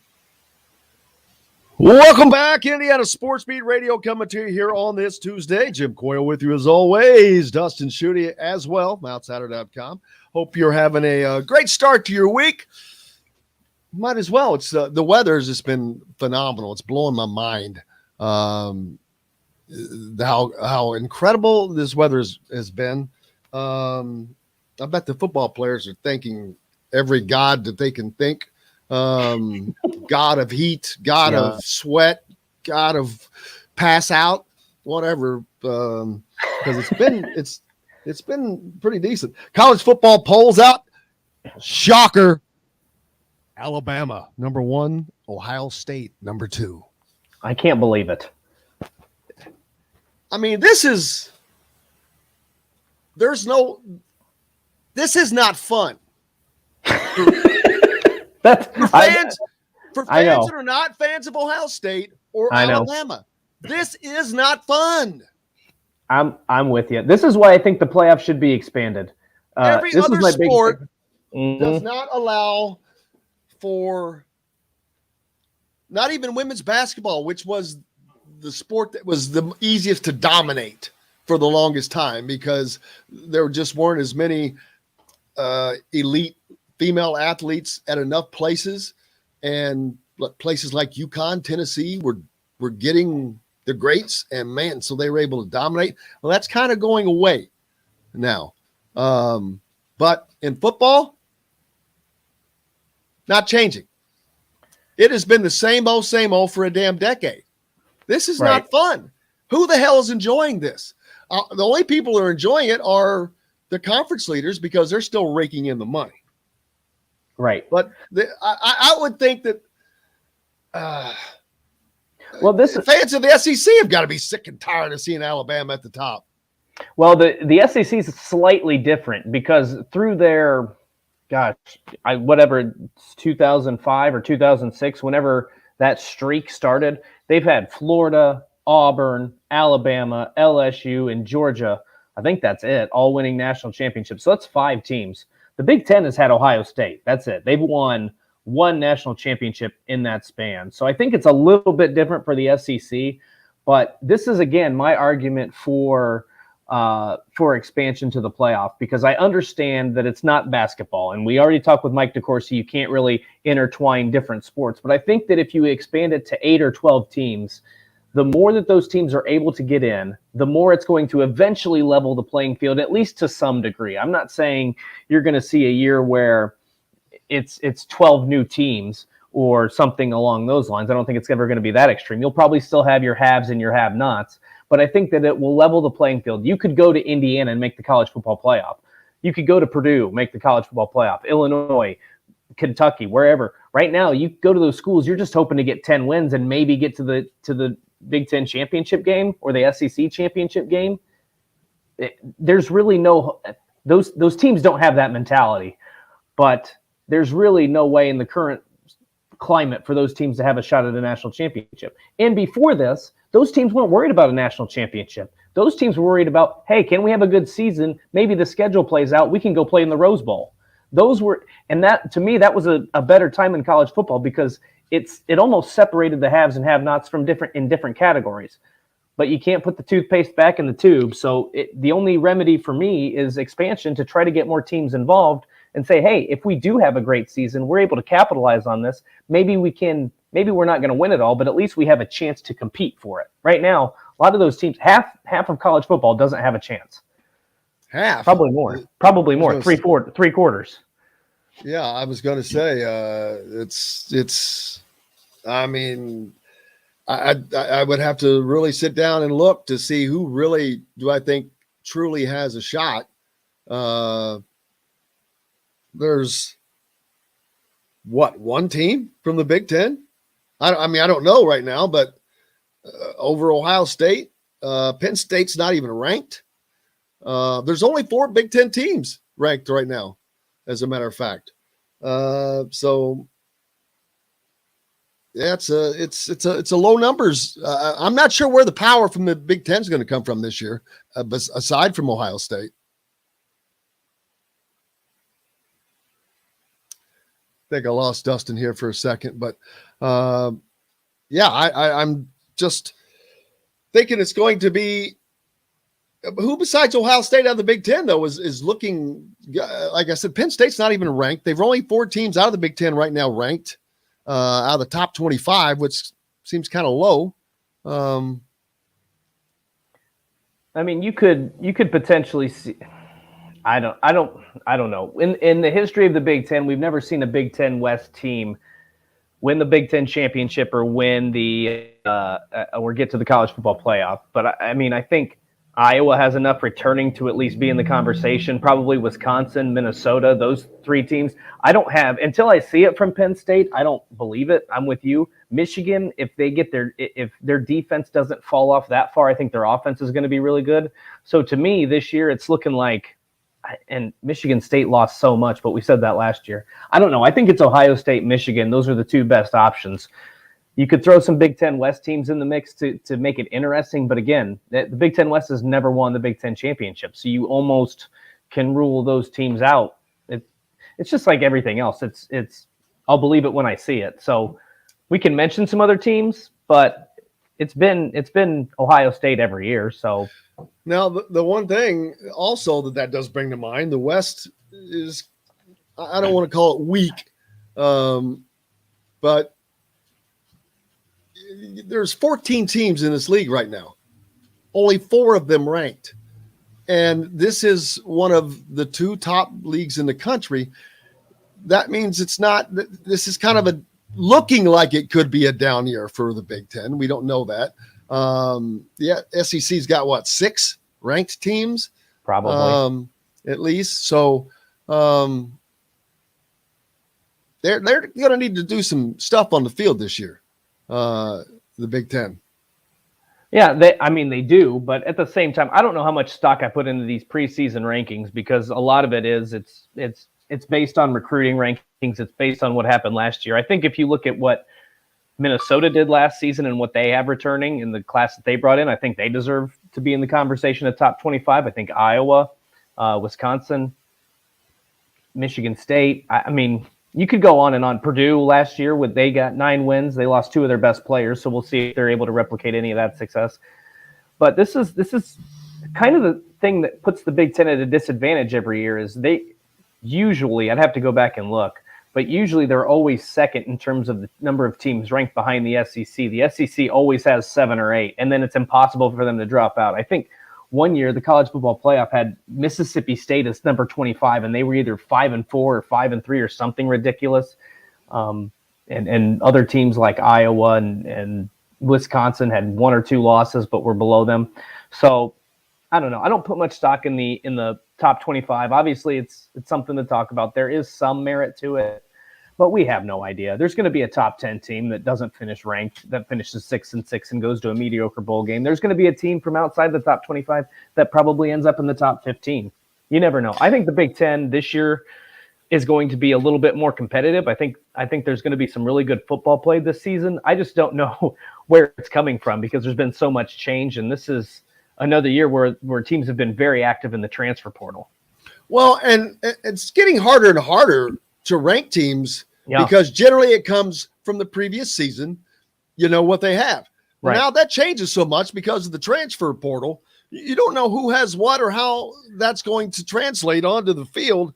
And I look down through these teams that are ranked, Alabama, Ohio State, Georgia, Clemson, Notre Dame, Texas A&M, Utah, Michigan, Oklahoma, Baylor, Oregon, same old, other than like North Carolina State, but other than it's the same old suspects. Kentucky's up in there. you got the season has to start, and then it's even hard. Now it's getting better because it used to be the first 3 weeks of college football just sucked because it was That's true. It was Alabama playing Troy and Indiana Right. playing Bloomington South and whatever. Now that's not the case. They're mixing it up. Preseason non-con games, opening up conference games. Indiana opening up for the 4th time in 6 years with a conference opponent, that's too much to ask of a team. FYI, Indiana getting a little screwed on that. But you can't tell what any of these teams are going to do just because they're guessing that. The advantage they have, though, is if you're toward the top, you can take a loss. Yeah. And it's just it's a crapshoot, and there's no other, and there never will be a system. But that's why I am for college football expansion. Yep. I'm sick and tired of seeing the same teams. Then you can only hope for an upset. But hey, that's what it's there for. That's why they play the games. Well, the thing is, to me, and everybody, I don't know, people always say, well, the 4 best teams are pretty usually clear, and I don't necessarily disagree with that. But Alabama Texas A&M beat Alabama last season. In 2018, Purdue beat Ohio State. Indiana beat Michigan in 2020. Like you can go on and on. There's all kinds of examples of of upsets. So who's to say that's not going to happen in the playoffs? So I don't understand that argument that, well, the 4 best teams, no other team is going to have a shot. I'm not saying that you're going to see Cincinnati make a run and win the national championship, but if that was a 12-team playoff, and let's say they would have played, I don't know, let's say they would have played Michigan in that first game, I think Cincinnati would have gave Michigan a good run for their money. They played Alabama pretty tough for a half. They didn't have much of a chance, but I mean, what was the final score of that? 24-7 or something? It was fairly competitive through most of the game. But if they would have played Michigan, who says they don't upset that game before they get beat? I mean, that's the thing. You get in there and then you win a game, that helps your recruiting. You don't even have to win it all. Again, you can't completely compare it to basketball because that's a different situation. But it took until, what year was it? 2016-17 when UMBC beat Virginia. WNBC. So it's going to take time. The teams that you see every year are still going to be in the college football playoff. It's going to take time for it to get to expand to level the playing field. But eventually, we've seen these things actually do play out. You just saw Ole Miss, again, one of the last teams in the college baseball NCAA tournament, and they won the whole thing. So it tends to work itself out. Yes, it tends to work itself out, and it shall do. So we've got football coming up in like 3 weeks, college basketball in, 6 weeks? No longer. 82 days, so that'd be a long 6 weeks. Yeah, it's 2 months. 2.5 months. 2.5 months away. Yeah. So John's got the picture of that burger from yesterday. Look at that. Well, obviously you didn't make that. That's disgusting. No, I didn't make it. That is what? It's not. And what is beer. What is all that stuff on top? That's pimento cheese, bacon. Oh God! Look at that. Melts in your mouth. Disgusting. I will say that they also have the fries figured out. The fries were very salty, which makes you request another beer. Very smart on their part. Well, of course it is. Yeah, I can make a much better burger than that. Not without pimento cheese, you can't. Yes, I can. You use 3 pepper Colby Jack cheese, and that's all you need. I am a big fan of pepper jack cheese. I'll give you that. Yeah, that was from Blind Pig Tavern, by the way. The 3 pepper Colby Jack. That's the biz, baby. Oh, that does sound good. That is the biz. Jennifer says it was a thing of beauty. She liked it. Yeah.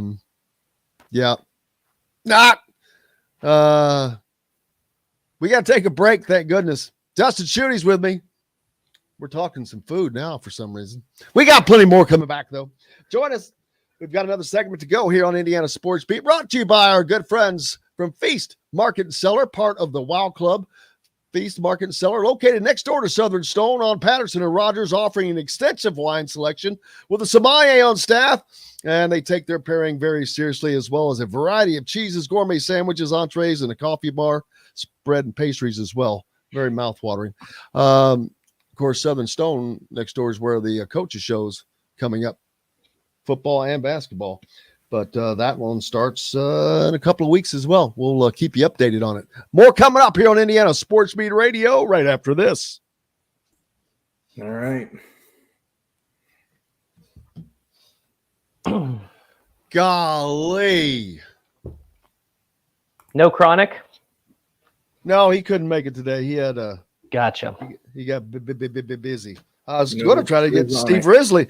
I was going to try to get Steve Riz on, but he had to leave. Riz the Grizz, baby.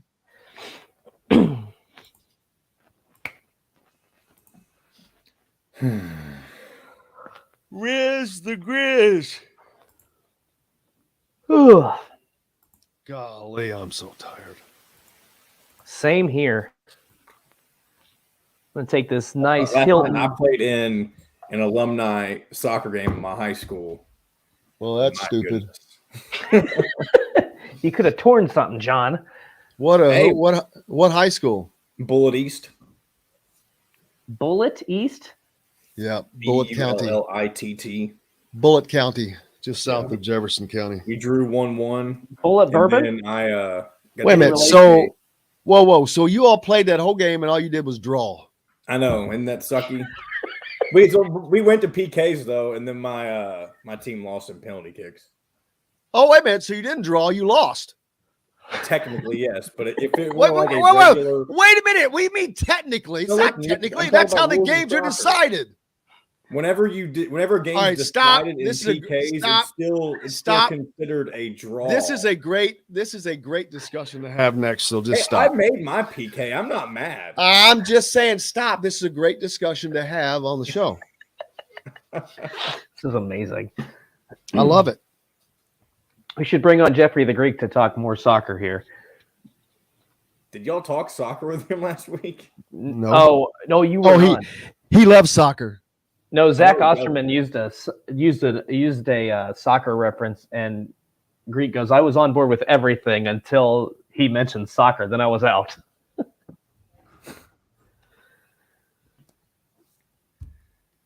Oh man. So is this Bullet? Is that relation to the Bullet Bourbon or no? Different. I think that's It's- spelled slightly differently. Well, Bullet is bourbon is Bulleit, I think. Yeah, that's what I thought. Yeah, that's different. Okay. Tebow says his wife went to North Bullet. I'll tell you right now where the best breaded pork tenderloin in Bloomington is. It's the best breaded pork tenderloin I've ever had in my life. You know what? I'm going to wait till the show comes back. We'll talk about that as well. We're ready to hop back in if you are. All right, 3, 2, 1. Welcome back, Indiana Sports Beat Radio, coming to you here on this Tuesday. Jim Coyle with you as always. Dustin and Schutte with me. Hope you guys are having a great time and a good start to your week. Appreciate you joining us. Brought to you by our good friends from Reynolds Family Dentistry down in Sellersburg in southern Indiana, right off of I-65. Looking for that championship smile? You need to visit Reynolds Family Dentistry and go see Dr. J. He sure takes care of me and does a great job.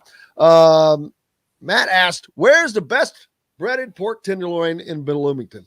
Well, I can without question say the best one I have ever had in my life is at Southern Stone.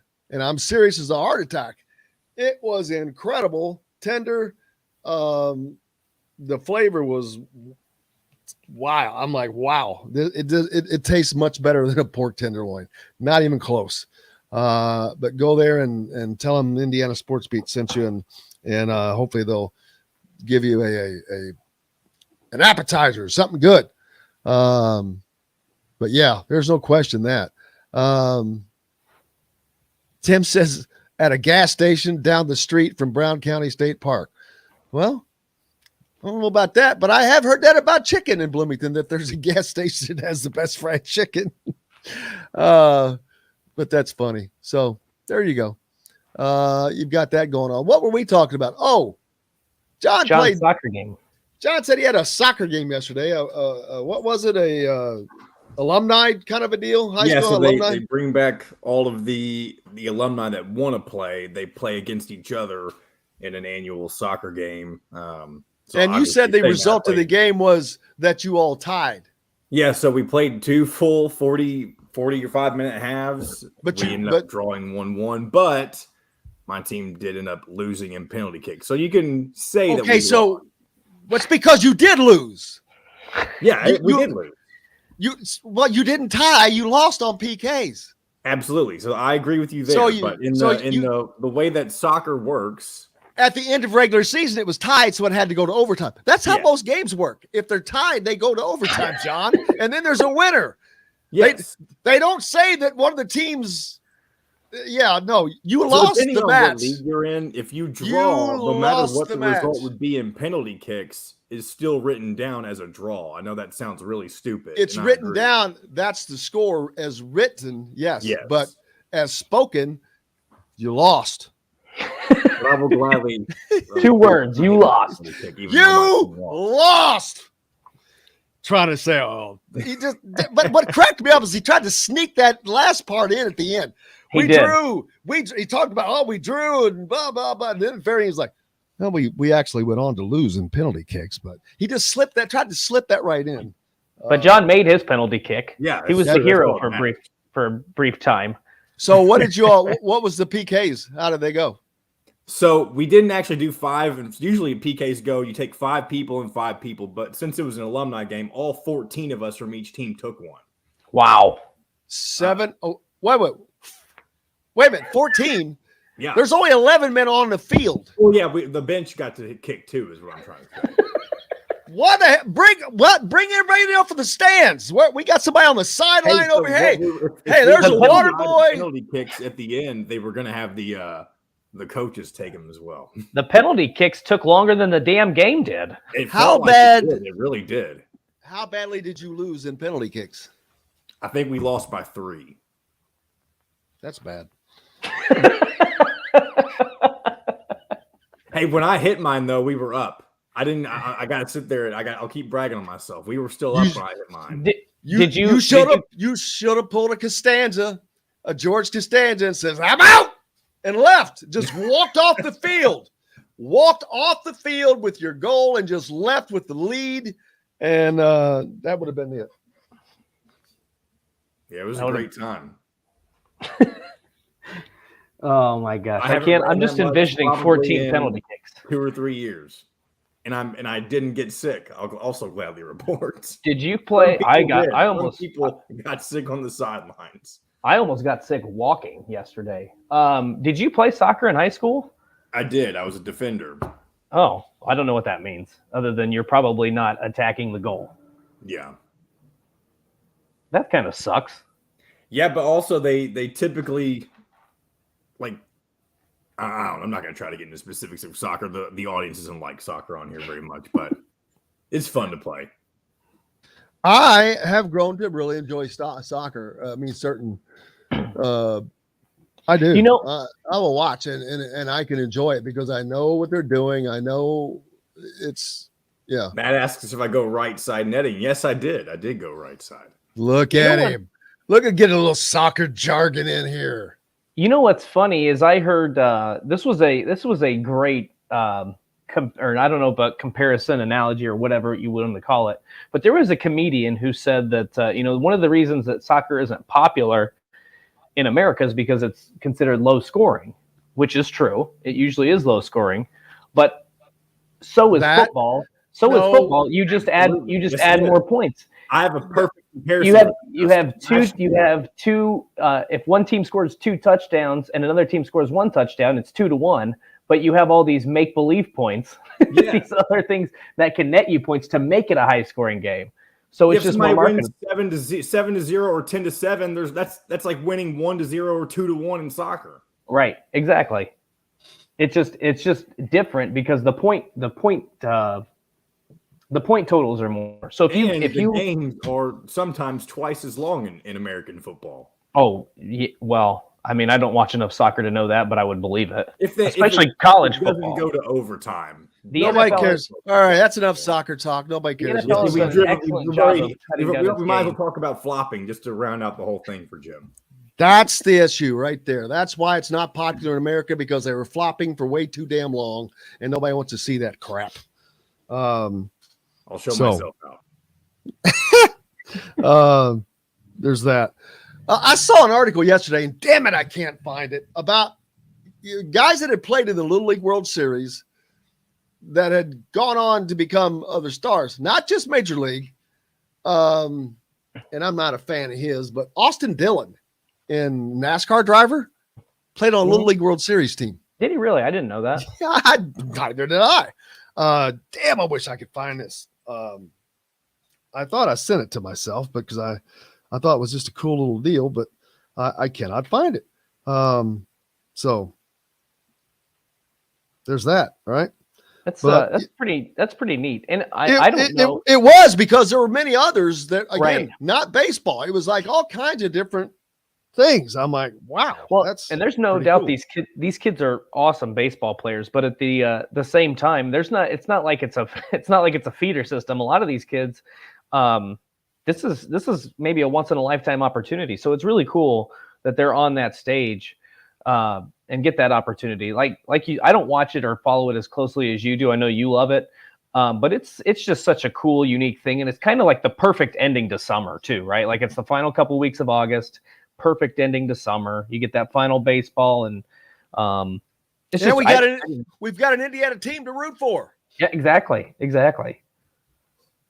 Hopefully they can get by. They got some good pitchers. We'll have to check the schedule to see when they play again. I posted it on Twitter, so there you go. That helps. He forgot he did it. Of course. Man, I wish I could remember everything I do. That would be great. So yeah, that is amazing. So now I got to hurry and try to find that and hustle over there and get it pulled up and get that article pulled up.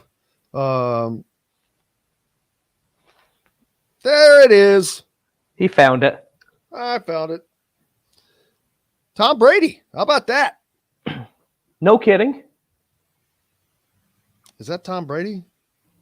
I can't tell if it's him. It's in a Patriots uniform. All right, let's see here. Jeez, get all these stupid. Jason Bay.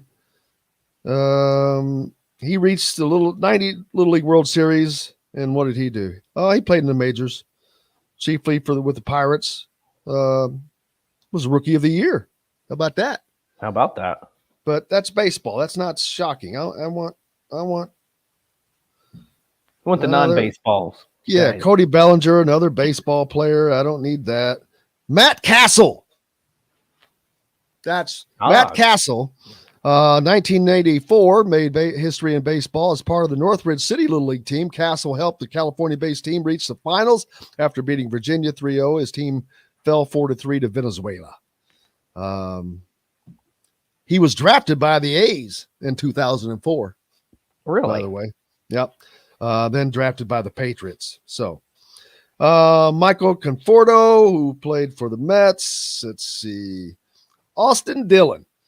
Yeah, before driving, he was riding up in North Carolina to Pennsylvania for Little League World Series. Dillon was part of the Southwest Forsyth Little League team in Clemens, North Carolina, that represented the Southeast.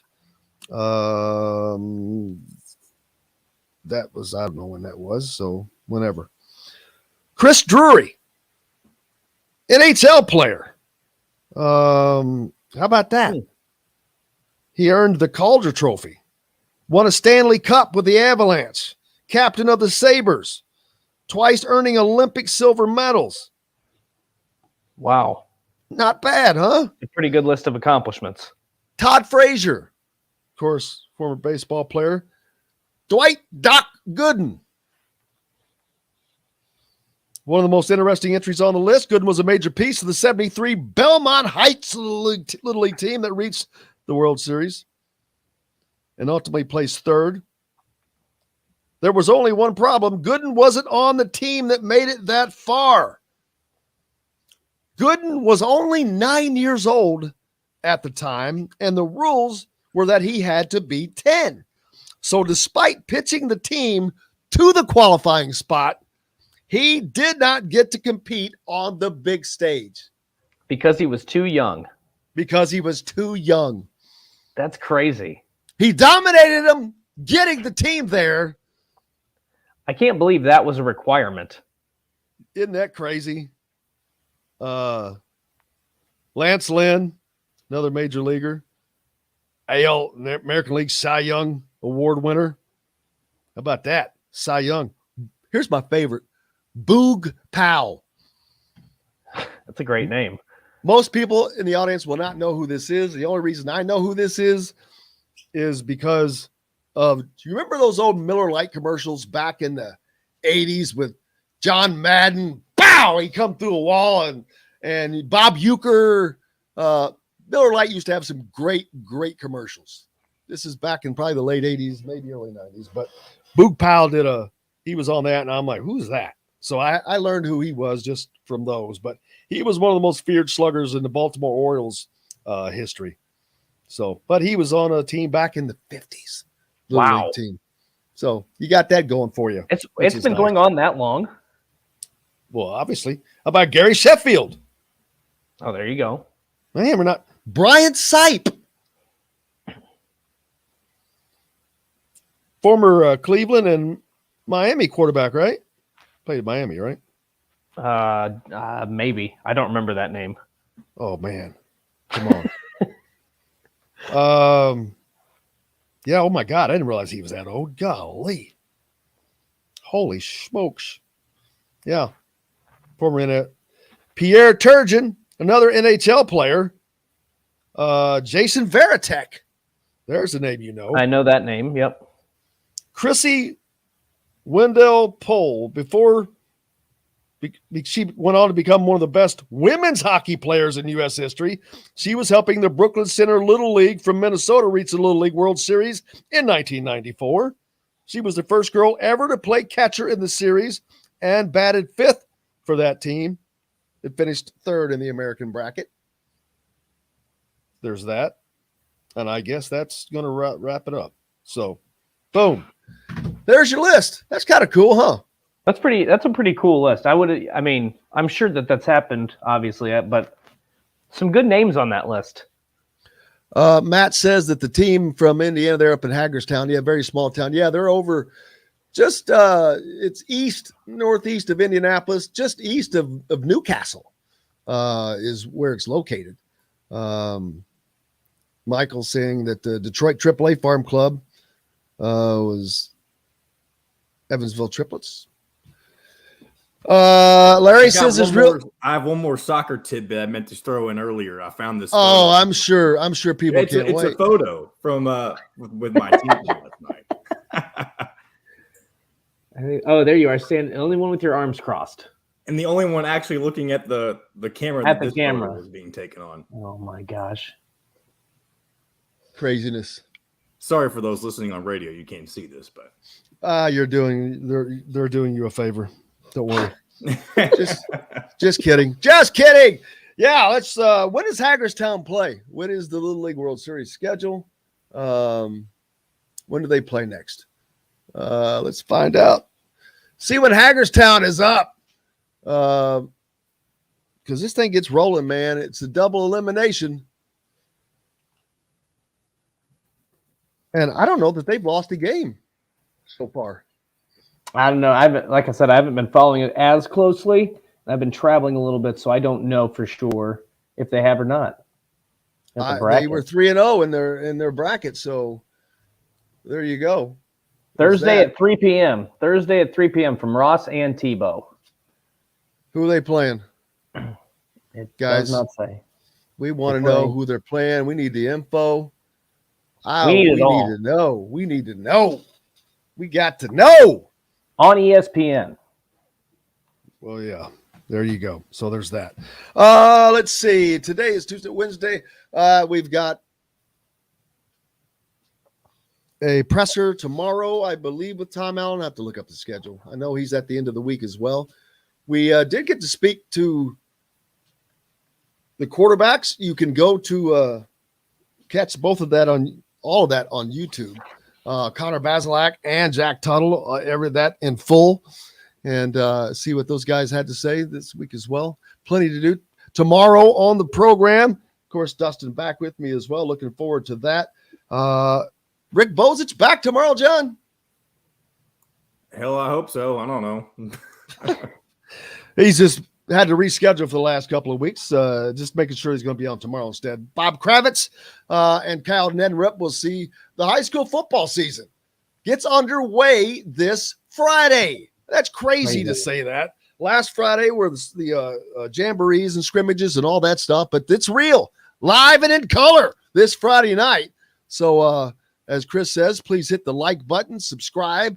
If you're listening on YouTube, make sure you hit that subscribe and like button. Big thanks to everyone down in Evansville on the ref. Hope your day goes well. Guys, get out and have a good time.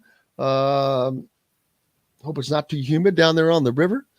And looking forward to tomorrow as we'll get in it and see what Rick Bogus is up to. Someone asked a question, what's Louisville doing to get all these great football recruits? He's the guy I'm going to ask about that because I've noticed that too. They have not had a lot of success, but yet they're still pulling in some recruits. So that'll wrap it up today. Make sure you back with us tomorrow. Until then, for Dustin, for Mike DeCourcy, for John, the producer, most importantly, thanks to you guys. I'm Jim Coyle. Until tomorrow, I will see you on the radio.